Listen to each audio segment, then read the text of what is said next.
Hello students, राजनीति विज्ञान विषय की इस कक्षा में आपका स्वागत है। आज की इस कक्षा में हम यूनानी विचारक प्लेटो के चिंतन को प्रभावित करने वाले कुछ प्रमुख कारकों का अध्ययन करेंगे। प्लेटो का चिंतन और दर्शन उसके काल्पनिक मस्तिष्क की ही उपज नहीं है, अपितु पूर्वकालीन यूनानी दार्शनिकों के विचारों तथा तात्कालिक सामाजिक आर्थिक परिस्थितियों का प्रभाव उसके चिंतन पर पड़ा है। सुकरात, पाइथागोरस, पार्मेनाइडीज, हेराक्लिटस के दार्शनिक विचारों से उसका चिंतन प्रभावित हुआ है। प्लेटो ने गणित के अध्ययन पर जो बल दिया है वह पाइथागोरस के सिद्धांतों के प्रभाव को स्पष्ट करता है। प्लेटो के चिंतन पर सबसे अधिक सुकरात का प्रभाव दिखलाई देता है।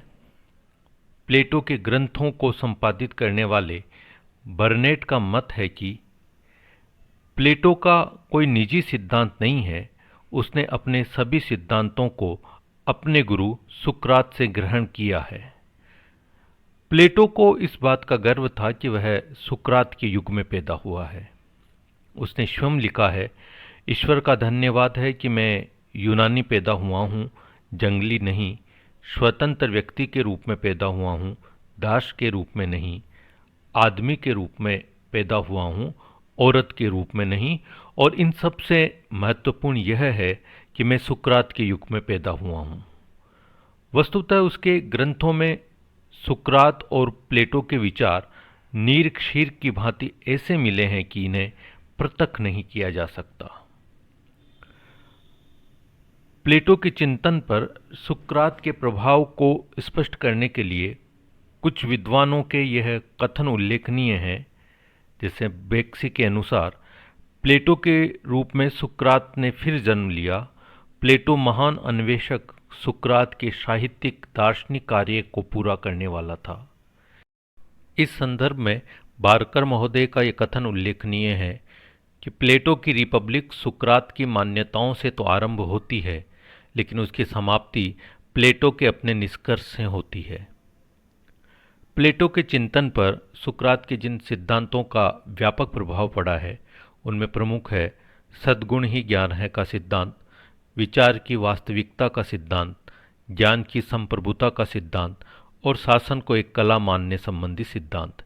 इसके अतिरिक्त सुकरात की पद्धति, द्वंद्वात्मक पद्धति का भी प्लेटो के संपूर्ण राजनीतिक चिंतन पर प्रभाव है। सद्गुण ही ज्ञान है, वर्चू इज नॉलेज। इस सिद्धांत के अनुसार ज्ञान किसी वस्तु को इंद्रियों या बुद्धि द्वारा जानना मात्र नहीं, अपितु उसे आत्मसात कर व्यवहारिक जीवन में आचरण में लाना है। अतः ज्ञान बौद्धिक विलास नहीं, अपितु आत्मिक अनुभूति है। सुकरात सद्गुण एवं ज्ञान को अभिन्न मानता है। उसके अनुसार जिस ज्ञान का आचरण से कोई संबंध नहीं है, जो केवल ज्ञान के लिए ही अर्जित किया जाता है, ऐसे ज्ञान का कोई विशेष अर्थ नहीं है, क्योंकि ज्ञान केवल सूचनाओं का संकलन मात्र नहीं है, बल्कि व्यक्ति के चरित्र के साथ उसका गहरा संबंध है। प्लेटो के चिंतन में सद्गुण ही ज्ञान है के सिद्धांत का व्यापक प्रभाव देखा जा सकता है। विचारों की वास्तविकता का सिद्धांत। सुकरात ने सोपिस्टों की विचार पद्धति का खंडन करते हुए अपना ज्ञानद्वय का सिद्धांत दिया है, जिसके अनुसार ज्ञान दो प्रकार के होते हैं। पहला, बाह्य या इंद्रिय परक ज्ञान। यह इंद्रियों से प्राप्त होने वाला बाह्य और लोक व्यवहार पर आधारित ज्ञान है, जो सापेक्ष व परिवर्तनशील होता है। वास्तव में यह ज्ञान का आवरण मात्र है, जो यथार्थ ज्ञान नहीं हो सकता।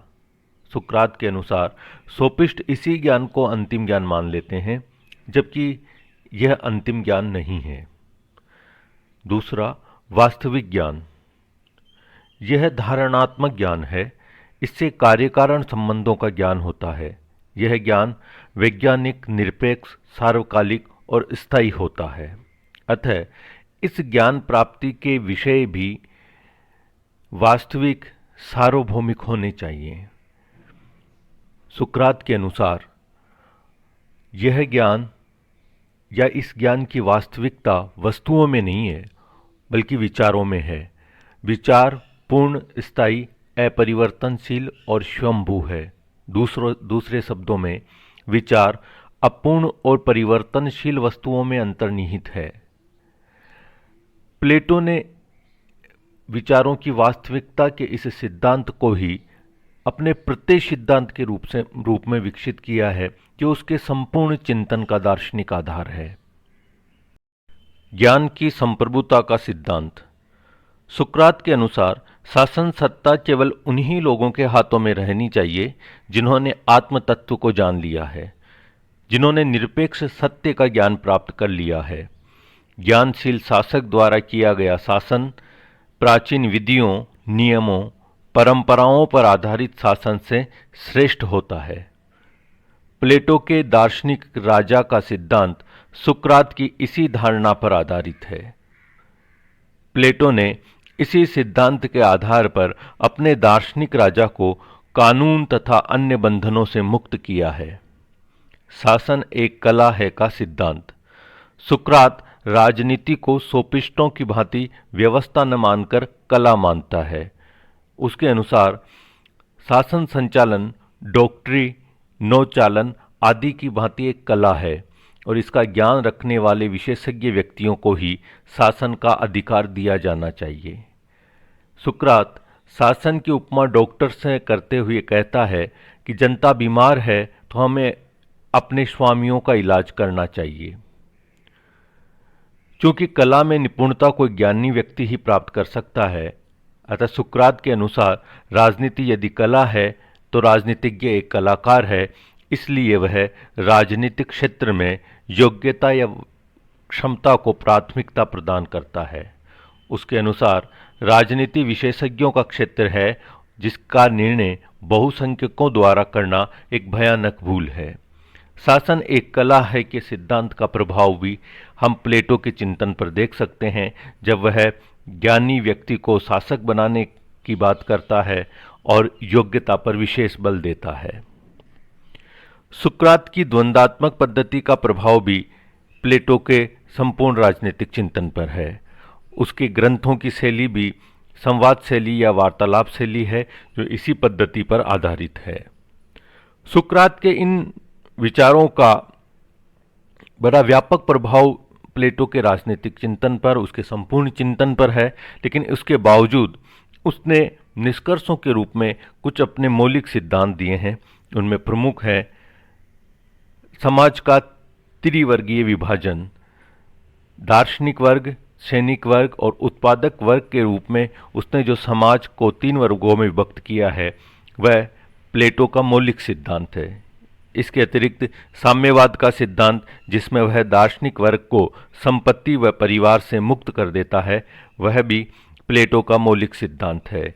इसके अतिरिक्त शिक्षा संबंधी सिद्धांत का जो विशद विवेचन प्लेटो ने रिपब्लिक में किया है वह भी उसका मौलिक निष्कर्ष है।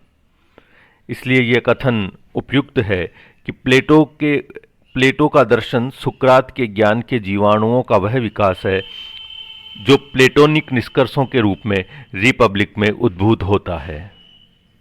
प्लेटो के चिंतन पर एथेंस की सामाजिक आर्थिक व्यवस्था का भी निर्णायक प्रभाव पड़ा है।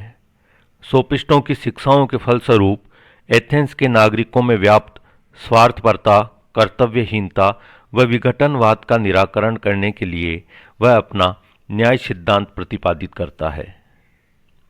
एथेंस के शासकों की अज्ञानता, अयोग्यता एवं भ्रष्टाचार से मुक्ति के लिए वह परिवार व संपत्ति से मुक्त एक तत्वज्ञानी दार्शनिक राजा का सिद्धांत प्रतिपादित करता है। लोकतांत्रिक प्रणाली में व्याप्त भ्रष्टाचार, पक्षपात व लॉटरी पद्धति के कारण उसने अपने चिंतन में लोकतंत्र पर कठोर प्रहार किए हैं। पेलोपोनेशियन युद्ध में एथेंस का लगातार स्पार्टा से युद्धरत रहना और अंत में पराजित हो जाना उसके चिंतन को निर्णायक सीमा तक प्रभावित कर गया। इसी के चलते वह शिक्षा व्यवस्था में सैनिक प्रशिक्षण को महत्वपूर्ण स्थान देता है। एथेंस की कमजोर आर्थिक स्थिति से प्रभावित होकर प्लेटो ने अपने आदर्श राज्य को श्रम विभाजन व कार्य विशिष्टीकरण के सिद्धांत पर आधारित कर आर्थिक रूप से स्वावलंबी बनाना चाहा है। तत्कालीन एथेंस में सामाजिक व्यवस्थाओं में महिलाओं की दयनीय स्थिति को देखकर ही प्लेटो ने रिपब्लिक में महिलाओं के साम्यवाद संबंधी सिद्धांत तथा अपने चिंतन में स्त्री समानाधिकार संबंधी विचारों को समाविष्ट किया है। इस प्रकार हम देखते हैं कि प्लेटो के चिंतन पर उसके पूर्वकालीन यूनानी दार्शनिकों और उसके समय की सामाजिक आर्थिक राजनीतिक परिस्थितियों का व्यापक निर्णायक प्रभाव है। धन्यवाद।